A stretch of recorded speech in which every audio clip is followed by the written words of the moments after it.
very, very loaded. Parshas Vayeishev is a very loaded parsha.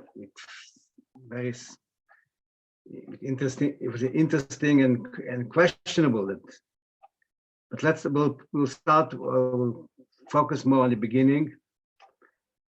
The first point in what says Vayeishev Yaakov Beret Meguravi Beret Canaan. Yaakov, when he came back, he ran away from Esav in the first place. He went to Lavan. Then Lavan had all this problem with him.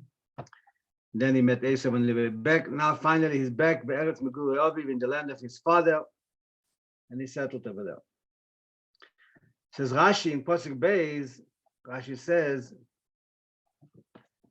that Bikesh Yaakov Leisha B'Shalva. Yaakov wanted to sit now in tranquility. He wanted to sit and have the Menuchas HaNefesh, peace of the soul and the body. So the Eibishter is saying that the tzaddikim, it's not enough for the tzaddikim that they have Gan Eden, Elam Haba. They want to have also be B'Shalva in this world. And therefore he's saying it's this Kofatzer of Rugzeh Shel Yosef. The challenge, the problem with Yosef jumped on him. And that gave him 22 years of really hardships, right? Mourning after him. So let's focus a second on that Yaakov wants to sit b'shalva. He wants to sit in tranquility. He wants to see a peace. Enough with all the challenges with Lavan and Esav and I want to say. So seems like that something wrong about it. Because the Rabbi says, not enough for you have Gan Eden, you want to have it here also. First of all, what's wrong? What the Rabbi doesn't have enough for him Gan Eden and in this world. What's the problem? Let him have Gan Eden, but he's a tzaddik, so because he'll have a good years here also. Especially, it says in Gemara, that a tzaddik gomo is a tzaddik v'tevle. If somebody is not a complete tzaddik, then he's tzaddik v'rale. He still has something in him that's not 100%. So therefore, he has challenges in this world to purify him in this world. He should be able to come to the world to come 100% clean. Okay. It's a tzaddik she'eino gomo, and not a complete tzaddik. But Yankee for sure was a tzaddik gomo. It's a sure complete tzaddik. So a tzaddik gomo said the Gemara tzaddik v'tevle. Then he'll have it good signed in this world and the world to come, because we don't need to purify him. He's already completely so-called perfected here. That's what the Gemara is saying. So what's wrong with what Rashi is bringing from what the Eibishter is saying, right? In Medrash, that it's a tzaddikim, they want to have a chalva here, enough for them that they have. Isn't it enough for them as I'll give for them in Gan Eden? It's enough, but if good is better, not better. So again, so the question is on the Eibishter, why can't he forgive them to give them good in this world and the world to come? And then let's think a second, what means Yaakov when he wanted to sit in tranquility? What he wanted to play tennis? Means, of course, he's talking about not tranquility, not serving the Eibishter. He's going to serve the Eibishter 100%, but without the challenges of Esav. Forget, he wants to serve the Eibishter properly, because in order to sit and learn and daven properly, you need to have menuchas hanefesh, you need to have peace of mind.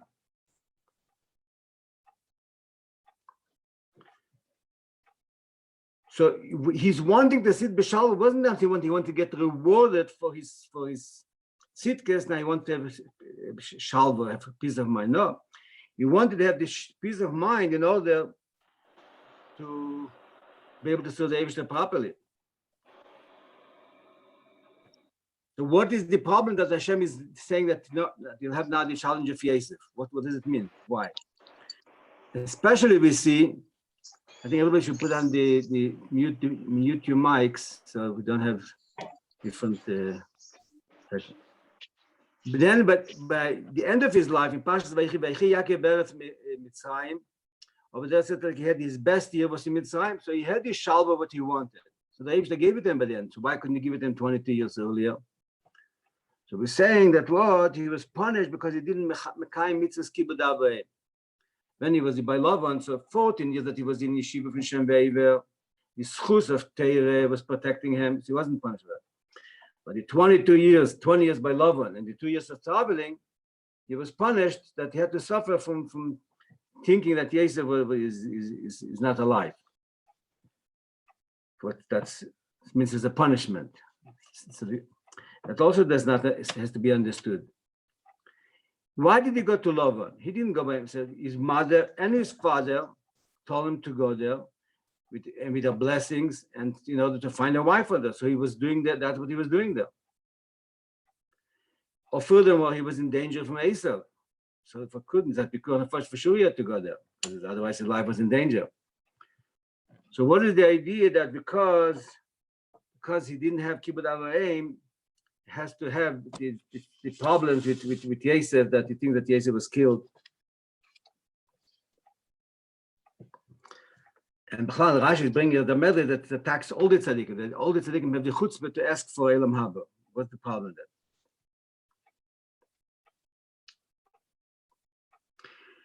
Now, the Rambam is saying that the tzaddikim want Mashiach. Why they want Mashiach? Not because we will control the world, not because we'll have all the good things. The main reason why they want Mashiach because they want to have peace of mind, to be able to learn Torah properly and understand more godliness and more Torah.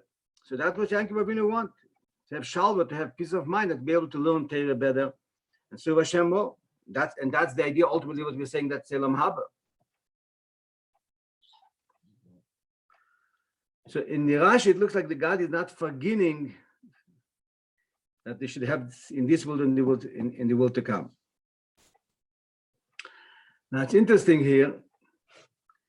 We're going from the story of Yaakov, that his so-called either punishment for not having kibbutz avaim, or because he wants to have shalva, he wants to have peace of mind. Hashem brings him the problems of Yosef. Then Yaakov is sending Yosef to see how his brothers are doing. Now, but before that, the brothers, Yaakov is showing favorism to Yosef. He should have learned from his own skin that with the story with Esau, his brother, that it wasn't a good idea to show favorism.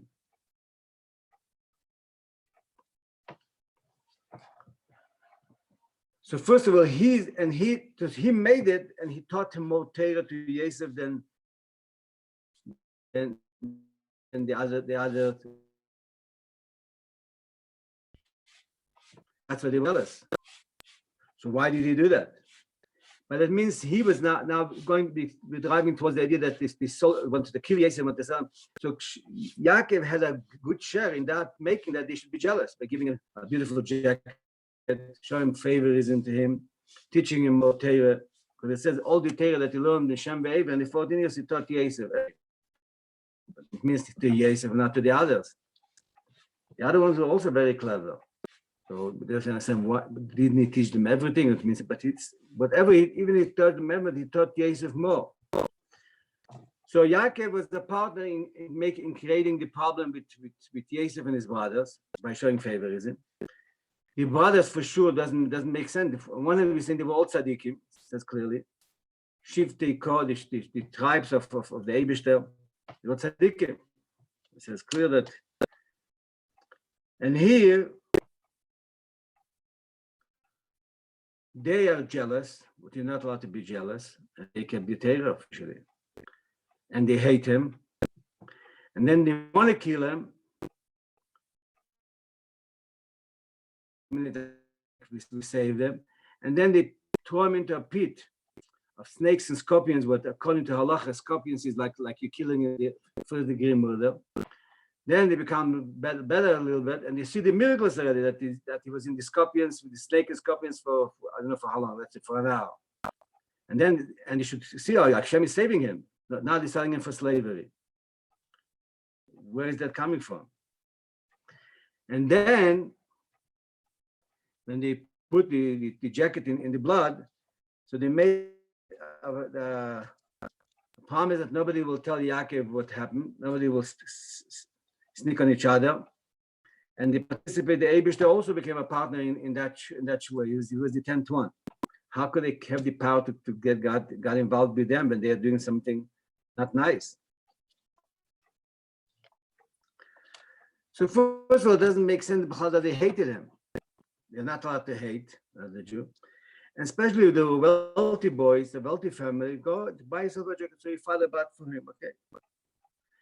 Then Vayeishev contributes to the hate. So Yaakov can give his contribution to make sure that they hate him because he gave him a special jacket and he taught him more, show him favoritism. The Shvatim, Misafat Tzadikim, and they transgressing kine, sine, jealousy, hate, trying to kill him. And then Vayeishev is also contributing with his as much as possible to make sure that they hate him. He comes with his dreams to them that they bow down to him in a way of sheaves, in a way of stars, and his father and his mother. He was a clever boy. He was going to. First of all, his father taught him the whole Torah because he was special. He was unique in his brilliantness. So didn't he understand that the situation is not asking for him come tell them that he's going to be the king and they're going to bow down to him? What are you telling them? And then he tells them one dream and they see that they get angry, coming with the second dream. And then the second dream becomes a third time, he's telling it to his father in front of them. And all that is just inflaming the fire of the hate and jealousy. Why couldn't he be quiet? Then the question is, why did he have the dreams? He has to be a king one day. Let him be a king one day. But what did it help that he had the dreams? For what is the purpose of the dreams?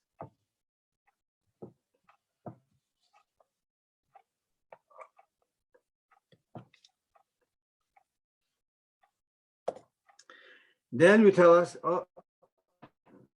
in order to make him to hate him even more, he made sure everything he could possibly do, seemingly. He goes to his father and he's spilling on them, telling them that they eat non-kosher meat, he's chesed them in arayos, in immoral behavior.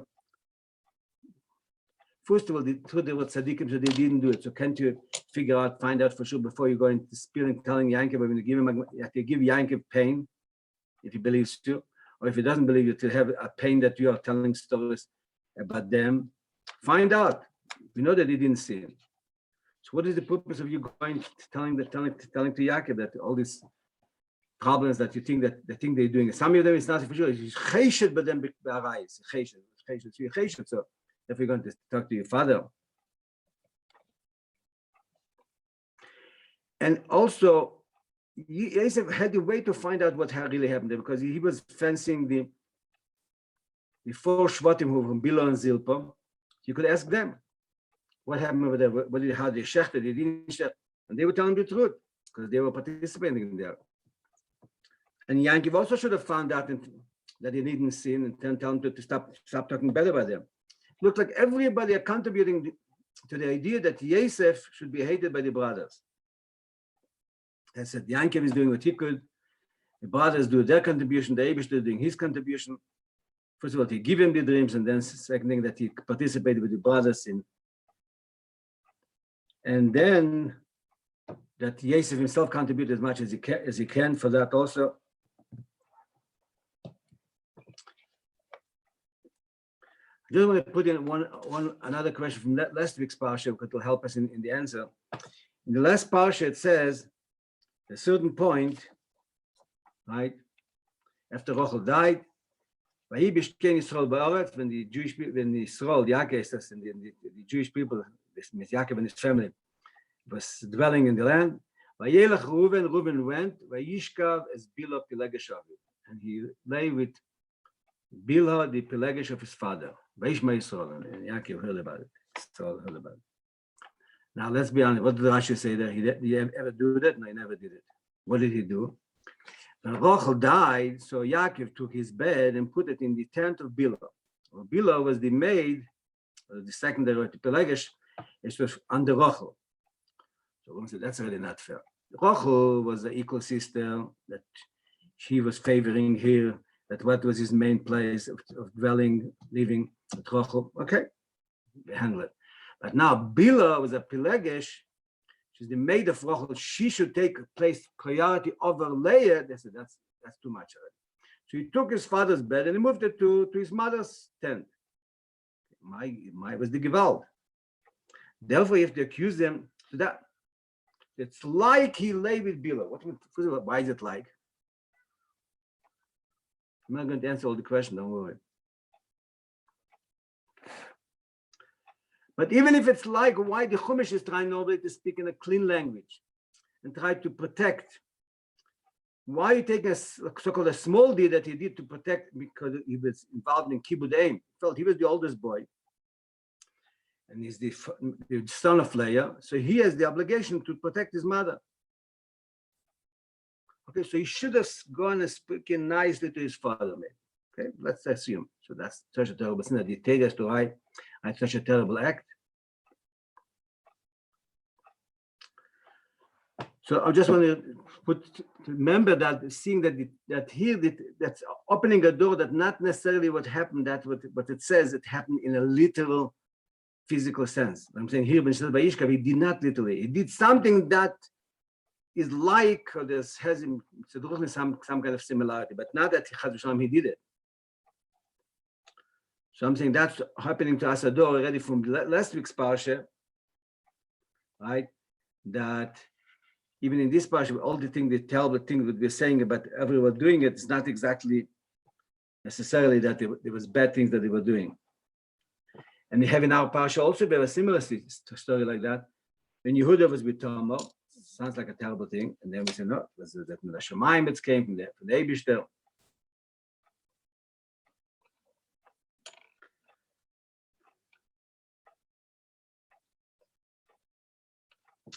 Now the question goes further. Why did Yaakov send Vayeishev to check out on his brothers? He knew that they hate him. And he almost got killed by his brother. So at least for precaution, don't send him, send somebody else. Yaakov was a wealthy man, he could have found somebody to send him. The question becomes stronger. It says when Reuven asked to put him in a pit not to kill him, and then he went away. One of the Pirushim, where did he go away? He went to serve his father. I mean, there was a trip of a day to go back and forth. That means that they had an order how every day somebody else should go to serve their father. So what is sending Vayeishev? If somebody's coming every day or every few days, if somebody is coming for that, what is the point in sending, especially that he's hated by them? And then the question is on Vayeishev, why did you go? You know that they hate you, then it was great enough to realize that comes so danger.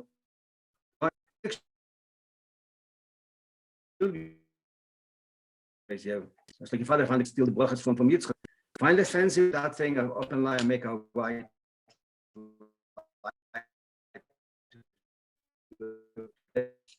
And he said he named him is going to Shem but he's not on to go, and they're not there. So he's looking for them, and the Malach, his angel, is again the Eibishter is helping them to get killed, right? Telling him where they are. First of all, is the Malach telling him, don't tell him that you don't know where they are. Let him go back home. And he had an excuse. I went what you told me, and I couldn't find them.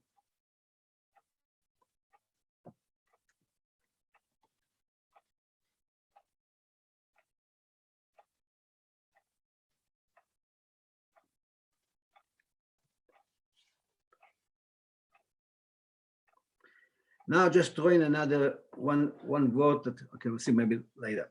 So what we see that the idea that the Yaakov let's start with Yaakov. What did he want? What did he want?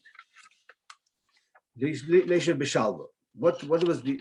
So we said he wanted to serve the Eibishter. What is real tranquility for Yaakov? So the Parshas we have to say it's very obviously, I would say, Yaakov, who was the father of the Jewish nation, right? Because all his children, I'm saying especially, it was the Bchira Ovis, he was the chosen of the Ovis, he was the biggest of them, because all his children were tzaddikim. That's what it says. So he couldn't rest till he'll be sure that not only his children will be tzaddikim, his grandchildren and great-grandchildren, the Jewish nation forever are safe. Yiddishkeit is safe, the Jewish nation is safe, right? And all his children are safe. At least in a general way. The Rabbi takes it much more that every Jew is safe. Every Jew is nobody will get lost. But in the general, so we have questions. People got killed, people in assimilation. Good questions, but that's not it. So Yaakov wanted Leisha B'Shalva. He wanted to know that with all the challenges that he had till now, he managed to connect himself and his family with the Eibishter in such a deep connection that no matter what challenges will come the way of the Jewish nation, they'll be fine. They'll be with the Eibishter. No matter what will happen, they'll always be committed to the Eibishter or for sure come back. That guarantee that they'll do tshuva, they'll come back to the Eibishter. That's the shalva what he wanted. Not shalva that only serve the Eibishter in a way that with a peace of mind. Yankee wasn't a friend of challenges. So that's what the Eibishter is telling him. You accomplished unbelievable things, but that level of degree that your great grandchildren for thousands of years will be guaranteed that they will all do tshuva, that we're not accomplished yet. And the Regze Shel Yosef is interesting. We're not saying it's a punishment, but punishment by tzaddikim is positive. A positive thing. There's no negative thing by tzaddikim. Tzaddik doesn't sin, and everything he says about him is completely positive.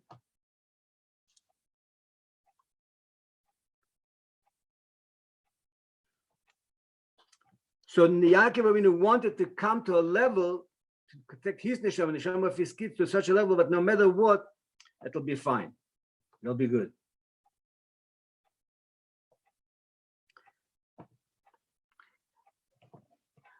So the Rebbe told him that that's not enough what you had. You need to get elevated to a higher level. And how do you go to a higher level? One of the ways is, or unfortunately or fortunately, whatever you want to say it, is always through challenges. So Naakam, his biggest challenge of his life, the biggest pain of his life, what says that the Jews are compared to an olive, and you squeeze them, you're coming out a deeper oil coming out. So basically what we are saying through the idea what his Yosef, the suffering from Yosef, elevated Yaakov into such a place that then he was able to be Vayeishev Yaakov in Eretz Mitzrayim. Why? Where do we see that in the story of Yosef? Yosef became the king of Egypt. What is the king? And not only the king of Egypt, king of the whole world, because the whole world was in hunger and he was feeding the whole world. So he became the balabas of the whole world. Not only physical balabas, mainly is a spiritual kind of a balabas. He elevated all the sparks of godliness. In other words, Yosef was the one who went into the place of Yaakov suffering and Yosef being in Mitzrayim. That's the way that they managed to elevate the sparks of godliness and to affect the Jewish nation, the connection. Yosef's challenge and with Petifa's wife and Yaakov's challenge brought him to such a level that he was able to sit b'shal. But when Yaakov came to Mitzrayim, now he wasn't there to soul, he was in Mitzrayim. And he soon knew that that's part of the 400 years that they have to be enslaved. That he was in peace. Why was he in peace now? He worried what will happen. He knew what's going to happen. He wasn't happy about it. But he had the shal because he knew that we now conquered enough and revealed the absolute essence of the neshama of the Jew, that with the Eibishter, that no matter what will come our way, will always come out from it bigger and better. Will overcome the guarantee that the Jewish people do tshuva. And what we see that in a certain way, could say,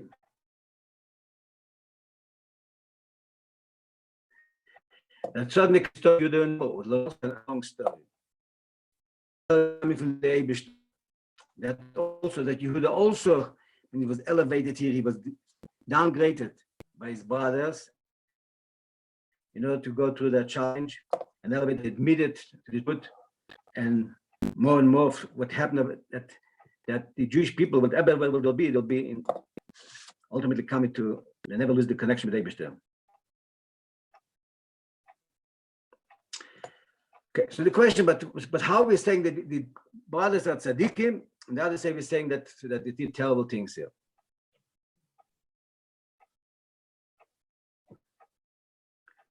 So I think the pshat is exactly what the brother story with Reuven, with Hillel, with Bilhah. their wood chet is in Hebrew called lachtir matara. Something you miss the ultimate, the exact point. If you're not 101%, that's also considered a chet for a tzaddik. Not when he did something wrong.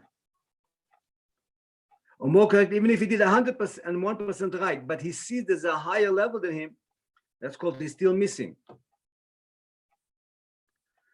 In other words, the reason why Yankov showed favorism to Vayeishev, because Vayeishev was a higher neshama than all his brothers. He was a neshama the Atzilus, and they were all neshamas the Bria, a world lower than Atzilus. So he meant he had to be the king, not only begashmis that he gave him the food, mainly in the spiritual, to elevate them to Atzilus. And Yaakov couldn't do it. Yaakov was also on the Shemitah, but he couldn't do it. He did not have the ability to elevate his children from Bria to Atzilus. And Vayeishev, in that aspect, he was a higher neshama than Yaakov, and he's the one who's able to elevate them. That's why he had to be the king. They have to bow down. They're not buying them because they're his servants. That get that level of unity with the Eibishter that only Vayeishev could have. He could be a king in Mitzrayim, in the Ervasot, in the worst place in the world, and control the whole world, and at the same time remain completely a tzaddik like before when he was in the field and davening and learning a whole day, and even more than that, not only like before, like even a higher level. And that's what the Jewish people needed before they go into exile, that we shouldn't get washed away. And that's coming Vayeishev, who Amash Birbo, he is the one who feed them, not only the physical food, and the physical food was the spiritual food. Nei Katzein Vayeishev. Vayeishev was considered like a shepherd. So again, so the brothers couldn't see it. Because in other words, Vayeishev demanded from them, all the Lashon Hara said them didn't say it, but you knew that they didn't see it physically, practically. He was saying that what we have to get them, that's what they were missing. That's what he's talking with his father. He was consulting with his father, how am I going to get them up? But the problem is not only he couldn't get them up, they couldn't even realize that he's infinitely higher than them. Like I said, Barashim Barachai, right? Rabbi Kiva told him, for you it's enough. Me and you and God know your greatness. Nobody else appreciate your greatness. But ultimately, Rashbi also had to elevate everybody. And that's why he went to the cave, and that's how he managed to elevate everybody. Same thing is here. Here was a process of Yaakov and Vayeishev to elevate all the brothers into a level of Atzilus. And as long as they're not in Atzilus, they're only in Bria. But they also completely nullified the Eibishter, and also tzaddikim. But not that level of tzaddikim, gmurim, like Vayeishev and Yaakov. That's not good enough. That's considered a chet, it's missing. And Vayeishev's whole idea of going to, and Vayeishev was trying to explain to them, the dreams, he knew that they were chassidim of their father. And said, listen, if Yaakov is giving it to me, you have to understand that there is something here that you have to take. Trust your father. But they couldn't, because there was too much infinitely beyond them. And therefore, they had to go through the whole pain of that they sold Vayeishev, and they saw the torture of what's aching for Yaakov. And that started to see that something much bigger.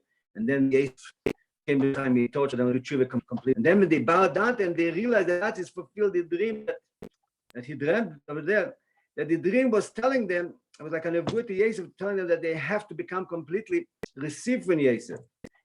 In other words, if you want to say it in simple words, if they would have worked, there would be bigger tzaddikim in the Elam Abriya. Because if Yaakov is fancying him, Yaakov is giving him more attention, he's giving him, that means that we have to accept it, even if you don't understand. And to learn from Vayeishev, and then he would be able to take them out to a certain degree from the level to his level.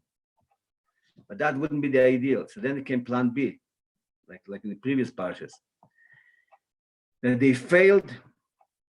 And Yaakov's suffering was not a destructive suffering as the suit looks in simple pshat. It was a constructive that Yaakov was elevated to a level, elevating himself and his children and everybody to a level that they'll be able to understand what Vayeishev is telling them, until it came down in the idea of it came down in a practical way.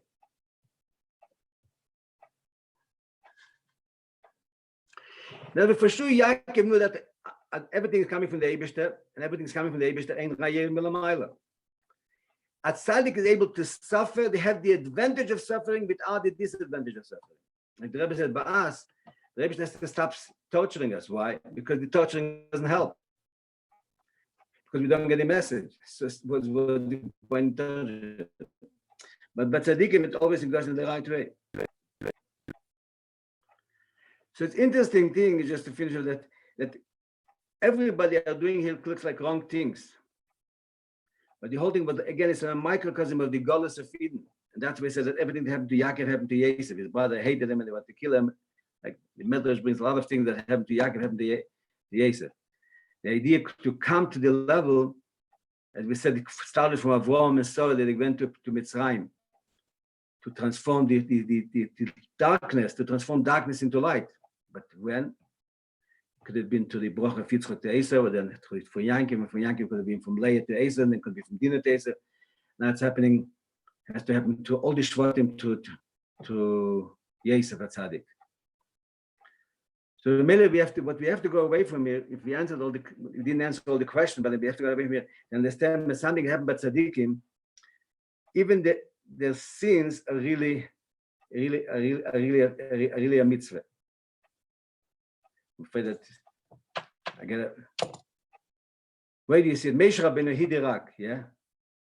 That's since his sin that we didn't go to that soul. We'll get to that later, but I'm just bringing it as a proof, a point. We're singing in all the shuls, singing Allah Selah, Allah Selah. Moshe Rabbeinu sin that 3,500 years ago. We have to sing about in all the shuls every year for thousands of years.